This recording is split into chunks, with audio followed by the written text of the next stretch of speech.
See,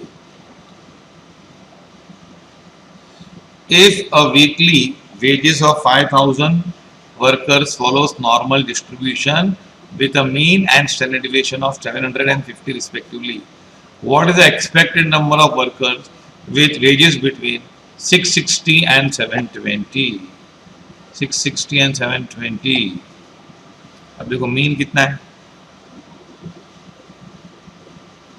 mean है कितना 700, standard division है 50, यहाँ पे 660 चाहिए और यहाँ पे 720, तो यहाँ पे z क्या आएगा 720 माइनस 700 डिवाइड बाय 50 है ना, 50 है,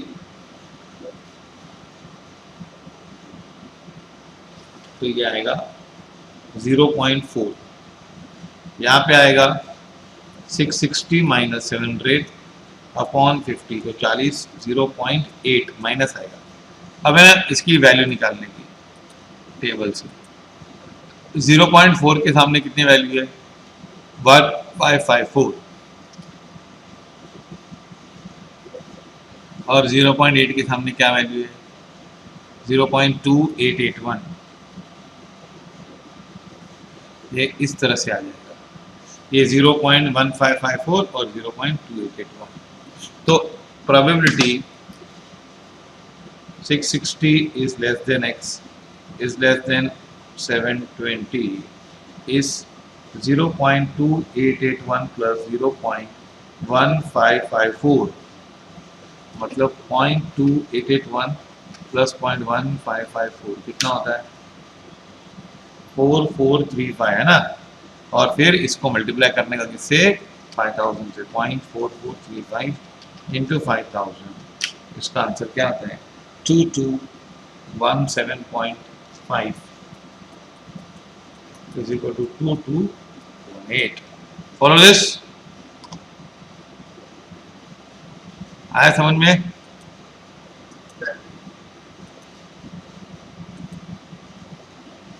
Follow this? अबे ना,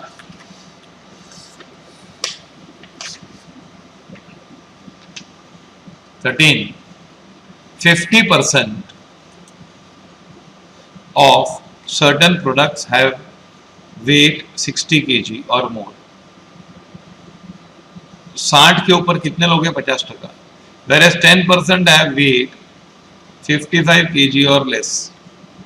On the assumption of normality, what is the variance of weight given that 1.28 पे 0.9 आता है, बताता हूँ सुनो।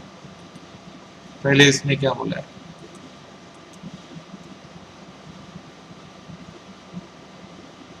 60 के ऊपर 50% लोग, ये 0.5 है, तो फिर 60 मीन हो गया ना, और क्या, यस और नो, और 55 के नीचे कितने लोग हैं 10% है ना, तो फिर यहां पे 40% होंगे ना, यस और नो,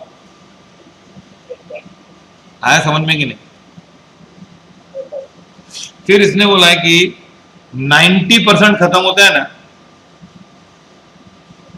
ये यहां तक नहीं होगा 90% है ना, मतलब ये तो पूरा 50, ये यहाँ पे होगा, ये यहाँ से यहाँ 40 होगा और यहाँ से 50, 90% होता है, तो ये z आता है 1.28, मतलब यहाँ पे 40% होगा, इधर 90% यहाँ से गिना है लोग ने स्टार्टिंग से क्यूमुलेटिव पूरा, तो उसमें z 1.28 आता है, तो फिर यहाँ पे 40% पे भी z 1.28 आता होगा, और यहाँ पे भी z, ये भी 0.4 है, तो इधर भी z माइनस 1.28 आएगा।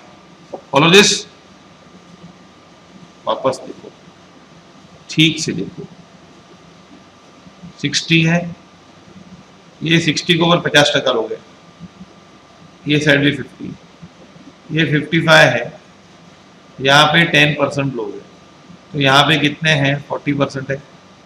फिर बोल रहा हूँ स्टार्टिंग से लेकर 90% तक z is equal to 1.28, x नहीं, z इज इक्वल टू 1.28, तो जब यहाँ तक 90% है तो यहाँ से यहाँ 40% होगा ना, तो 40 पे z 1.28 है, तो इधर भी माइनस 1.28 होगा z, और क्या z।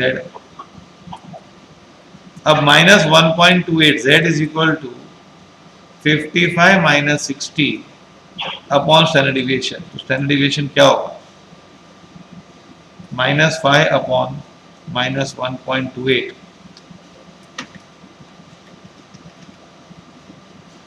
तो आएगा 3.90625।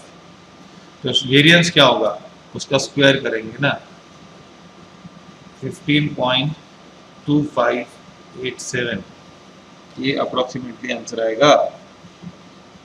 15.21 ले लो, ओके, फॉलो दिस, ये आंसर आएगा। फॉलो दिस और no, okay.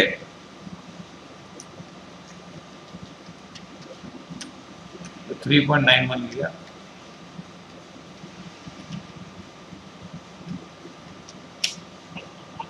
Okay, 15.21 into, okay.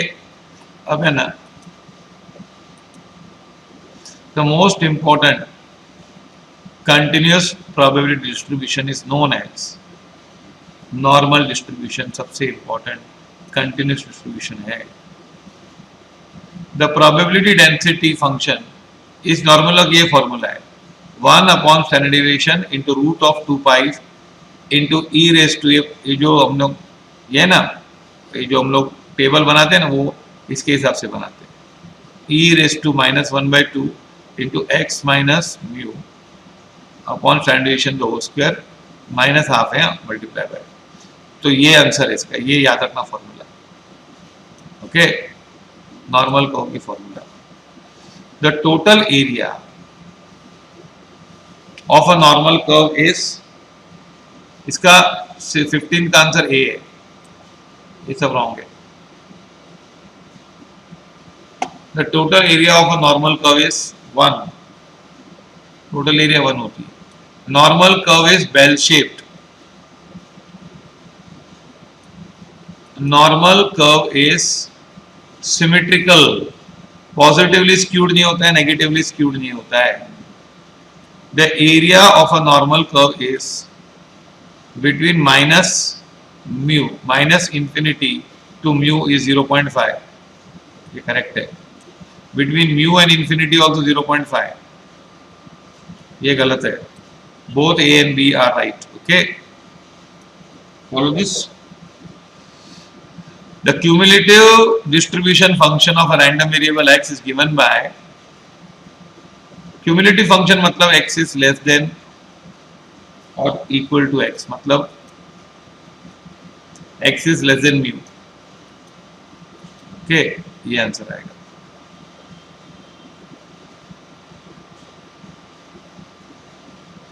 ये बड़ा x नहीं होना चाहिए, छोटा x होना चाहिए, okay. The mean and mode of normal distribution are always equal. Follow this. The mean deviation of median of a standard normal variate is mean deviation about median. Mean और median एक ही बात होता है। इस 0.8 into 4/5 into standard deviation होता है कि नहीं? 4/5 into standard deviation is क्या होता है? 0.8 of standard deviation, mean deviation होता है। Follow this. 22 आंसर सी है, सी, okay. Quartile deviation of a normal distribution with mean 10 and standard deviation 4. अब quartile deviation क्या होता है? 0.6745 into 0.6745 into 4 स्टैंडर्ड डिवीजन करो तो 2.69 आएगा, आंसर आएगा 2.7, ओके। क्या आंसर है? 0.6745 into 4 करो तो 2.69 आता है, आंसर आता है क्या? 2.7। For a standard normal distribution, the points of inflections are, these are the points of inflection.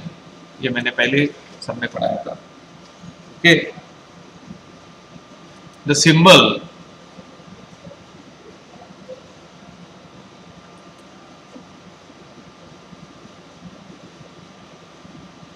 the symbol A indicates the standard normal between, ये यहाँ से आएगा minus infinity to A and start से लेकर ए तक। अच्छा, ये तुम लोग को पता होना चाहिए, ये प्रॉपर्टीज है नॉर्मल डिस्ट्रीब्यूशन की, जरा देख लेते हैं।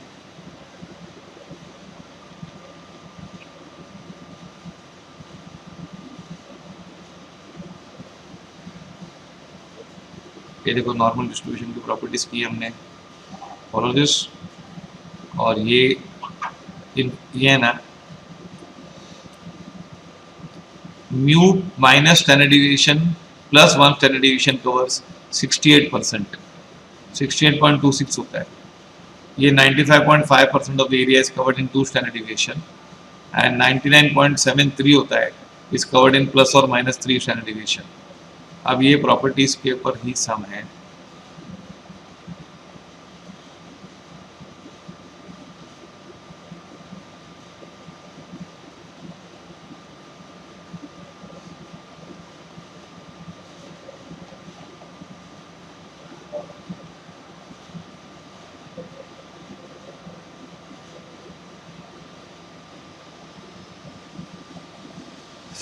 Plus or minus 3 standard deviation will cover 99.73% of the area.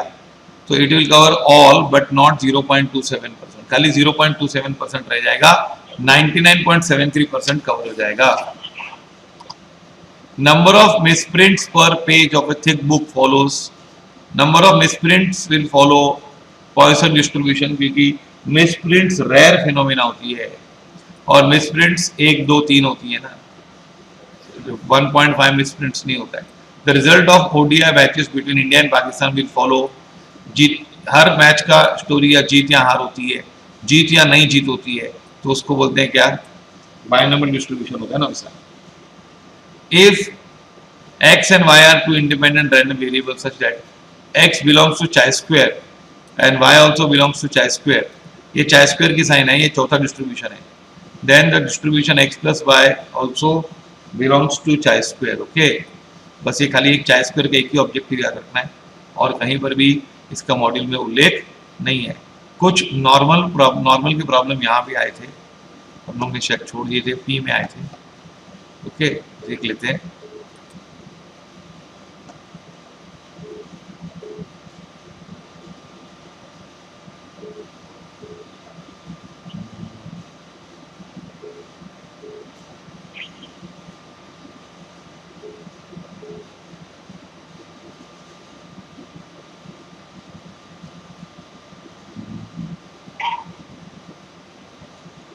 हाँ, ये 8th वन है ना, what is the coefficient of variation of x characterized by the following. ये ना यहाँ पे ये 4 है, पूरा 4 है, रूट 4 नहीं है प्लीज आप, ये रूट 4 नहीं है। और ये ना 10 है ना, ये मीन है, फॉर्मूला से मालूम पड़ता है 10 मीन है। ये 4 है ना, वो स्टैंडर्ड डिविएशन होता है, और इधर भी 2 स्टैंडर्ड डिविएशन स्क्वायर होता है, तो 2 करेंगे तो 16 हो जाएगा और वेरिएंस बन जाएगा। तो स्टैंडर्ड डिविएशन 4 है। Now standard deviation is 4, mean is 10, तो CV क्या होगा 4/10 इंटू 100, तो 40% आंसर आएगा। ओके, 4/10 इंटू 100, यहाँ पे ये 4 अलग से, रूट 4 नहीं है, 4th रूट नहीं है, 4 अलग से प्रिंट होना चाहिए था। यहाँ पर 32 है ना, तो 2 इंटू स्टैंडर्ड डिविएशन स्क्वायर है, तो 2 से डिवाइड करेंगे तो स्टैंडर्ड डिविएशन स्क्वायर मिल जाएगा, that is will get 16 is standard deviation square, तो स्टैंडर्ड डिविएशन इज 4 और मीन ये है 10, तो 4 डिवाइड बाय 10 आंसर 40 है। The first quartile is given by first quartile of distribution. अब है ना फर्स्ट क्वार्टाइल है ना, ये इसमें ना इस प्रॉब्लम में ये अंदर 2 को रखो तो 36 बचेगा, 36 को बाहर लाओ तो क्या आएगा, 36 को बाहर लाएंगे तो आएगा 6, तो स्टैंडर्ड डिविएशन 6 है और मीन क्या है 10 है। अब स्टैंडर्ड डिविएशन को 0.6745 से मल्टीप्लाई करो, नहीं इस प्रॉब्लम में क्या है, मीन 10 है, स्टैंडर्ड डिविएशन 6 है ना, तो क्वार्टाइल क्या होता है? Mean minus 0.6745 into standard deviation, तो 0.6745 into 6, तो आंसर क्या आएगा? देखो 5.95 is the answer. Follow this. Okay, फिर ये भी नॉर्मल का था. इफ टू क्वार्टाइल्स, ये 5.95 मालूम पड़ा ना कैसे आया? इसमें स्टैंडर्ड डिविएशन 6 है और मीन 10 है. 10 minus 0.6745 into 6, 10 minus 0.6745. First quartile is Q1 minus, quartile की फॉर्मूला क्या है? Q1 is equal to mu minus 0.6745 standard deviation.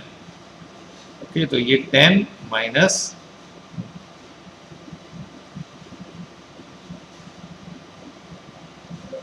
ये 5.95 है. Okay, then if two quartiles are normal distribution की quartiles है 14.6 and क्या 25.4. what is standard deviation? सुनो यहाँ पे, see Q1 is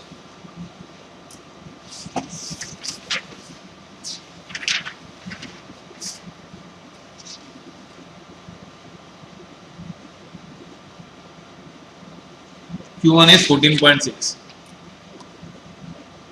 and Q2 is equal to क्या 25.6 है ना. अच्छा समय बोल, तो ये क्या होगा? 14.6 is equal to mu minus 0.6745 standard deviation and 25.6 is equal to mu plus 0.6745 standard deviation. अब ये दोनों को ऐड करेंगे तो 25.4 है प्लस 25.4, तो 40 इज इक्वल टू 2 म्यू, तो म्यू इज इक्वल टू 20 है ना. अब है ना 25.4 is equal to 20 plus 0.6745 standard deviation, तो 25.4 माइनस 20 डिवाइड बाय 0.6745, तो क्या आएगा? स्टैंडर्ड डिविएशन आएगा 8. कितना आएगा? 8. तो आंसर वही है, standard deviation is 8. Standard deviation is 8. Follow this और नो? हेलो, अभी एक ऑब्जेक्टिव शायद बचा ऊपर, तो शायद मैंने तब ठीक से नहीं किया था. ये देखो मैक्सिमम वैल्यू ऑफ, हाँ ये ऐसे, the maximum value of variance of a binomial distribution is with parameter n and p is n by 4. कैसे? क्या होता है? n into half into half. n p q होता है ना वेरिएंस की वैल्यू, और कब मैक्सिमम को होता है? जब p और q हाफ हाफ हो. तो ये n by 4 आंसर है. Follow this.